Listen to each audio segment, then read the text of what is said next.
¿Es Mbappé o Mbappé? C'est Kylian Mbappé. ¿Pero por qué todo el mundo dice Mbappé?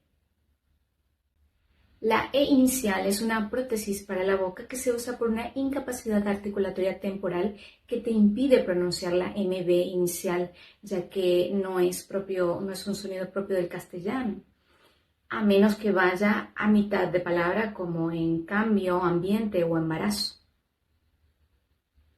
Pero ¿por qué yo sí puedo pronunciar Mbappé? Porque hablo guaraní.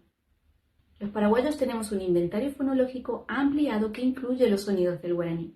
La B es la 15ª letra de la Shegetu, y aunque se escribe con 2 caracteres, representa un único sonido inseparable. Si sos paraguayo, lo usaste toda la vida en palabras como mareté, bocayá o beyú.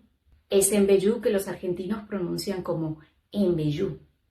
Y ahora sabes por qué. Pero, como te digo, esta incapacidad es temporal. La pronunciación se puede entrenar, se puede adquirir.